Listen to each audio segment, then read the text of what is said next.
channel 123. Subscribe aja di bawah guys. Jangan lupa. Thank you so much, I love you. Ibu duduk baca Quran. Apalagi ibu nonton TV baca Quran. Gak apa-apa. Mata ke sana, lidah berzikir. Baca ayat yang mudah saja. Ibu kalau disuruh ngapal saya yakin gak akan hafal. Tapi kalau rajin mendengar atau rajin orang membaca, tapi ibu bisa menyimak, insya Allah satu waktu kita bisa akan hafal. Kalau suruh ngapal dapat ujung hilang pangkal, dapat pangkal hilang ujung, ya kan? Karena kita udah nggak ke situ lagi. Yang kita pikirkan apa? Macam manalah harga rampung ini bisa naik. Nah, macam manalah supaya sawit itu bisa banyak. Kan begitu kan? Jadi kalau suruh ngapal mana terapal kita lagi? Nah, jadi intinya yang kedua kata Rasulullah, banyaklah kita membaca Al-Quran. Habis subuh buka surah Al-Waqi'ah. Ada yang hafal surah Al-Waqi'ah? Hafal? Sikit-sikit dapatin itu, ya kan? Apalagi kalau habis zuhur surat Ar-Rahman, Ar-Rahman, Allamal Quran. Kalau kita misalnya payah ngapal, cari di HP apa namanya itu, hidupkan YouTube, ya kan, cari surah Ar-Rahman, kita dengar aja, kita udah dapat pahala. Ibu hari ini cukup dengarkan saja saya ceramah, saya menyampaikan tausiah agama, ibu dapat pahala. Kenapa kita dapat pahala? Karena kita menghadiri satu kebaikan. Setiap sesuatu yang baik kata Rasulullah, belum pun kita kerjakan masih sebatas memasang niat, maka kita sudah dapat pahala. Tadi ada kawan kita, di mana nanti kita wirid, di mana nanti kita ngaji di masjid, insya Allah aku datang. Tiba-tiba tak datang. Kira-kira niatnya itu sudah dapat pahala belum? Sudah, itulah enaknya. Niat saja sudah dapat pahala. Tapi kalau kita berniat yang tak baik, sebelum itu kita kerjakan, dosa belum Allah berikan kepada kita. Itu rumahku tengok kosong, yang punya berangkat pergi tak kemana, dah 2 malam tak pulang. Malam ketiga kalau tak pulang, ku bongkar rumah itu. Tiba-tiba malam ketiga orangnya pulang, tapi niat sudah ada, tapi tak dibuat. Kira-kira dapat dosa belum?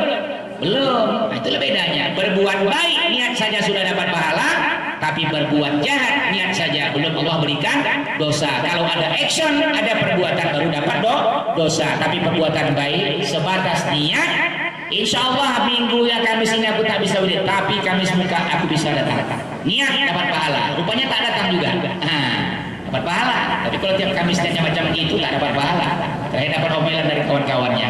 Nah, jadi ibu-ibu orang tua kami, selesai sholat zuhur baca surat Ar-Rahman, selesai sholat asar baca surah As-Sajadah. Nah, apa manfaat orang yang rajin membaca surat Al-Waqi'ah? Kaya. Siapa yang mau kaya rajin baca surah Al-Waqi'ah. Itu janji Rasulullah. Kalau mau kaya baca Quran surah Al-Waqi'ah. Tidak kaya harta tapi kaya hati. Tapi Rasul mengatakan kaya harta. Sudah kaya harta, insya Allah mudah-mudahan kita juga kaya hati. Kalau Ar-Rahman itu rumah tangga kita lapang. Apa lapangnya? Ya, termasuklah di dalamnya damai, aman, nyaman.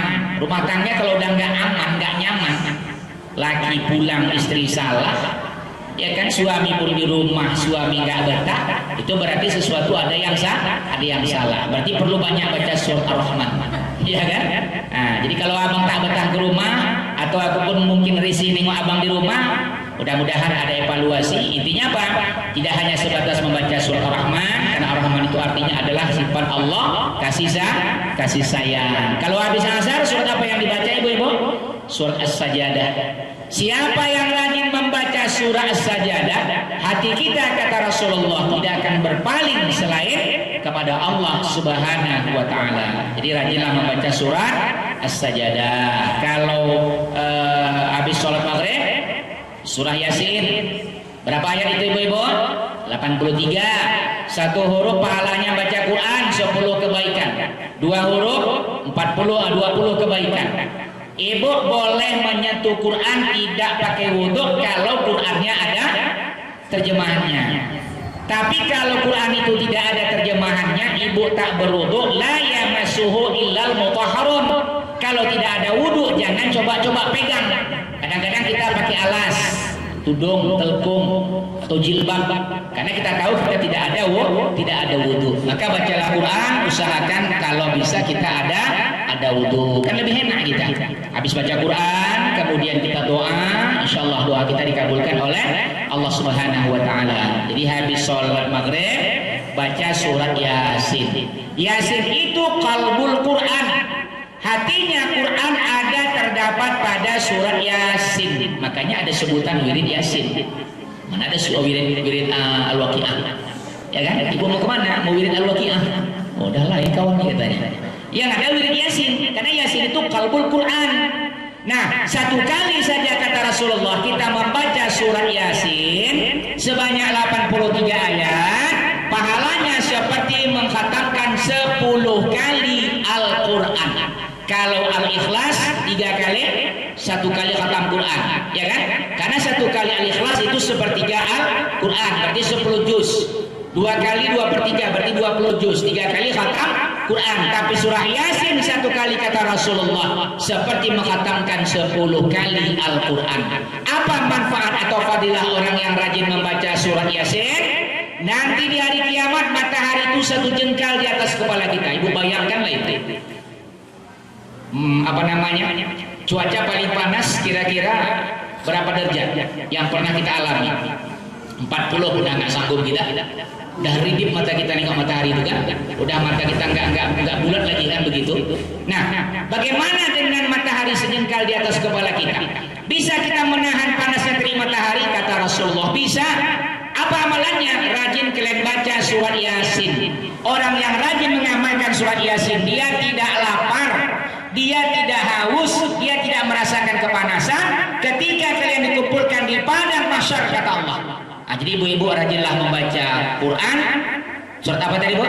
Surat Yasin. Jadi manfaat orang yang rajin wirid Yasin itu ketika dia membaca Yasin, diingatnya bacaan Yasin, dihafalnya surat Yasin, manfaatnya juga didapatkan dari surat Yasin. Insyaallah jangan wirid Yasin seminggu sekali, baca Yasinnya juga seminggu sekali. Nah, usahakan rajin membaca surat Yasin. Kalau malam Jumat surat apa Bu? Al-Kahfi. Selesai Al-Kahfi baca surat Yasin. Banyak kali lah Ustaz. Ya masalah banyak atau tidak itu terserah kita. Kita ini makin tua, makin uzur. Ya kan rambut makin banyak warnanya putih. Jadi apalagi yang tidak kita sombongkan di dunia ini? Tidak main-main lagi kita. Mati itu pasti. Ya kan Bu? Kita nggak tahu kapan kita mati, tapi mati itu pasti. Kata Rasulullah, semalam saya tengok di YouTube ada orang mati ketika sedang membaca Al-Quran. Dan semalam ada kejadian di Raudah, orang yang sedang sujud di Raudah meninggal dunia, Masya Allah. Ya, itu namanya mati apa? Husnul Khotimah. Raudah itu miryadil jannah, bagian daripada taman surga. 1 kali saja kita sholat di Masjid Nabawi, pahalanya macam mana? 1000 kali kita sholat di sini. Apalagi di Raudah, doa kita dikabulkan Allah dan meninggalnya di dalam Raudah pada waktu dalam keadaan bersujud. Masya Allah, tempatnya pasti adalah surga. Jadi kata Rasulullah apa? Bagaimana kebiasaan kita pada waktu hidup, begitulah nanti kita mati, dan begitu pula nanti ketika kita dibangkitkan dari kuburan kita. Dia berjudi mati. Udah, nanti waktu bangkit dari kuburnya dia juga dalam keadaan berjudi. Jadi begitulah kata Rasulullah. Bagaimana kebiasaan kita selama hidup, nanti mati begitulah kebiasaan dibuat oleh Allah Subhanahu wa taala. Nah, jadi ibu-ibu, habis maghrib kita baca surat apa? Yasin. Kalau habis sholat Isya baca surat Al-Muluk. A'udzubillahi minasyaitonirrajim. Bismillahirrahmanirrahim. Tabarakalladzi biyadihil mulku wa huwa ala kulli syai'in qadir. Apa lanjutannya? Alladzi. Siapa yang rajin membaca surat Al-Muluk, kalau nanti mati kata Rasulullah, kuburan kita lapang. Bu, bayangkan berapa kuburan itu. Rumah kita hari ini modelnya mau minimalis, apalagi selain minimalis. Tahu lagi kita nyebutkannya ya kan? Nah, entah 2 tingkat, 3 tingkat, tapi ternyata tempat terakhir kita, tempat kembali kita, rumah kita, jawabannya adalah kuburan. Jadi apa yang nggak kita sombongkan? Kendaraan kita hari ini banyak, 5, 6, mobil paling mahal kita beli. Waktu mati, mau motor-motor yang kita beli itu mengantar kita? Mana? Tak muat pun mungkin. Apalagi sedan Ferrari, Alphard aja nggak mau. Ya kan sayang yang hidup bilang, waktu hidup awak nyarinya setengah mati. Waktu mati, tak mau orang tuh masukkan ke dalam Alphard. Apa kendaraan kita? Apa kendaraan kita Bu? Keranda Airline. Ada yang model sorong, ada yang model pikul. Jadi apalah yang tidak kita sombongkan di dunia ini. Mati pasti, tapi berharap mudah-mudahan kita mati dalam keadaan husnul khotimah. Supaya mati dalam keadaan husnul khotimah, artinya biasakanlah yang baik. Ibu biasakan baca Quran, ibu biasakan sholat sunnah. Mudah-mudahan nanti ketika kita mati, kebiasaan itulah yang mengantar pertemuan kita dengan Allah Subhanahu wa taala. Jadi amalan yang kedua, kalau mau dapat syafaat dari Rasulullah, banyak-banyak membaca Al-Qur'an. Kemudian amalan yang ketiga. Amalan yang ketiga kata Rasul, silul arham, sambungkan tali silaturahim. Kita hari ini duduk di sini, ini bagian daripada menyambung tali silaturahim. Rumah kita berjiran sebelah-sebelahan saja, mungkin setiap hari belum tentu jumpa, belum tentu bertemu. Kapan jumpanya? Waktu hari Kamis pas wirid Yasin. Di luar hari Kamis jangan harap kita bisa jumpa, sibuk dengan urusan masing-masing. Betul, Bu? Betul. Jadi kalau seminggu sekali pun kita payah datang, malas datang, apalah itu namanya lagi. Padahal kata Rasulullah, kalau mau kalian dapat syafaatku, rajin-rajin menyambungi tali silaturahim, rajin-rajin berkunjung. Ada orang pesta awak diundang datang, ada orang meninggal awak datang, ya kan? Ada pengajian awak datang, itu kan masuk bagian daripada silaturahim. Tak diundang datang, ya bukan maksudnya pesta tak diundang datang, minimal kehadiran tetangga lama tak datang, ya awak muncul, sehat kan? Ya kan? Kapan kita datang? Tengok waktu lah pula. Yang orang tua kan awak muncul, ya kan? Atau orang sedang tidur awak datang, itu kan berarti tidak ada etika kita bertamu. Jadi rajin-rajin bersilaturahim, mudah-mudahan umur kita berkah, rezeki kita bertambah. Jadi konsep supaya umur berkah, rezeki bertambah, rajin-rajin menyambung tali silaturahim. Bagaimana dengan hubungan kita terhadap orang tua? Itu yang pertama. Nah, misal kata ayah mak kita masih ada, rajin nggak kita datangnya ayah mak kita? Rajin nggak? Jauh kali Pak, kisaran sana, atau misalnya di Padang Sidempuan sana, ku telepon rajin 2-3 kali, 2-3 hari telepon. Itu bukan silaturahim, itu nanya kabar namanya. Yang namanya silaturahim, silah itu menyambung, rahim kasih sayang, berarti harus datang. Kan begitu. Memang ongkos banyak yang kita yang kita keluarkan, tapi manfaat dari ongkos yang kita keluarkan lebih dari yang kita keluarkan. Kenapa? Itu yang Allah janjikan. Jadi ibu jangan malas mendatangi orang tua. Ada saudara, rajin mendatangi. Minimal kalau orang tua yang dekat, entah seminggu sekali. Kadang-kadang Tanjung Langkat rumah orang tuanya, setahun sekali pun kadang-kadang tak ada jumpa. Jangan kan sebulan sekali. Ya kan? Nah, na'udzubillah min dzalik. Mumpung orang tua kita itu masih ada. Kalau sudah tak ada, itu lain cerita. Maka hari ini yang masih punya orang tua, yang masih punya saudara, maka jangan putus tali silaturahim. Maka kalau ada orang mengatakan putus tali silaturahim kita, la yadkhulul jannah qati'un, kata Rasulullah, tidak masuk surga orang yang memutus tali silaturahim. Karena anak-anak kita berkelahi, ya kan? Berkelailah anak kita, yang ikut campur nanti emak sama ayahnya. Emak-emak lah yang biasa, mengadulah anak, kelahi emaknya, anak nanti 1 jam 2 jam udah bagus, ya kan? Emaknya udah berkelahi. Nah, jangan kita ikut campur, karena ini ranahnya anak-anak. Jadi kalau misal kata ibu tak menegur suami atau suami tak menegur istri, nah kira-kira siapalah yang dapat dosa duluan? Suami atau istri? Yang marah suami, ibu tersinggung, wah malas aku negur ayah kau lagi. Masakan pun tak ada artinya, marah juga ayah kau tuh. Kan begitu. Jadi ibu misal kata marah SKT tak mau negur-negur suami, ingat kewajiban ibu tetap harus ibu kerjakan. Kalau marah ibu sama suami, masa enggak? Masa. Teh manis tetap? Nah, gula kurang enggak? Nah, manis-manis jam gula Ustaz, namanya lagi marah, ya kan? Boleh. Intinya kewajiban tetap dikerjakan. Mohon maaf, andai kata suami menginginkan ibu sekalipun, maka harus ibu layani suami dalam keadaan marah. Kok boleh buat? Ya kan? Hukumnya wajib. Nah, jadi kalau kita mau mendapatkan syafaat dari Rasulullah, pertama banyak baca selawat, yang kedua rajin baca Quran, kemudian yang ketiga rajin menyambung tali silaturahim. Ini yang ketiga amalan supaya kita mendapatkan syafaat dari Rasulullah Muhammad Sallallahu Alaihi Wasallam. Ibu-ibu, orang tua kami yang saya muliakan.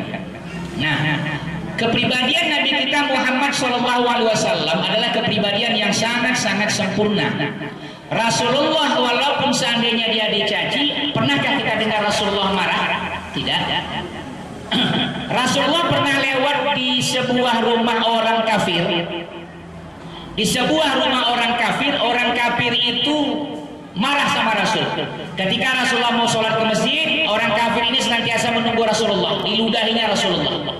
Hari pertama Rasul diludahi, hari kedua Rasulullah diludahi, hari ketiga Rasulullah diludahi, hari keempat tak ada yang meludahi Rasulullah. Rasulullah tanya, mana orang yang biasa meludahi aku? Oh, sakit ya Rasul. Ketika Rasulullah mendengar orang yang meludahinya sakit, apakah Rasulullah misalnya, oh inilah kesempatanku, waktu dia sehat diludahinya aku datanglah rumahnya aku balas? Ada? Tidak. Bahkan Rasulullah pulang berkabar bercakap sama Aisyah, ada roti kita di rumah. Kenapa ya Rasulullah? Lapar? Tidak. Mau kemana? Mau ke rumah orang yang sering meludahi aku. Apa? Kata Aisyah, kau diludahi tiap hari kalau nak sembahyang, tapi hari ini dia sakit, kau pula nak mendatanginya. Apa kata Rasulullah? Dia nggak tahu, makanya dia ludahi aku. Nanti aku datang, mudah-mudahan dia sadar. Maka Rasulullah datang ke rumah orang yang meludahi tadi. Ketika Rasulullah datang, terkejutnya bukan main. Wah, Rasulullah tidak balaslah dia dikira-kira. Tapi ketika Rasulullah masuk dengan menunjukkan wajah yang sumringah, wajah dengan senyuman yang memang betul-betul Rasulullah tidak marah, maka tidaklah menakutkan orang yang tadi meludahi Rasulullah. Apa kata Rasulullah? Sehat? Tidak ya Rasulullah, sakit aku. Makanya hari keempat aku tengok tak ada yang meludahi kau ya Rasul. Betul, makanya aku kecarian, kata Rasulullah. Nah, apakah kau kemari mau balas dendam ya Rasul? Tidak. Aku kemari bukan mau balas dendam, aku kemari mau menengokmu. Makanya ibu-ibu apa hikmahnya? Kalau ada orang sakit, ya kan harus kita tengok. Jangan kita sebatas hanya kirim salam saja atau amplopnya aja yang datang. Kirim salam ibu itu ya, aku tak bisa datang, banyak kali kerjaanku di rumah. Kenapa kita harus datang? Karena dosa orang yang sakit itu ketika dia sakit, dosanya digugurkan Allah.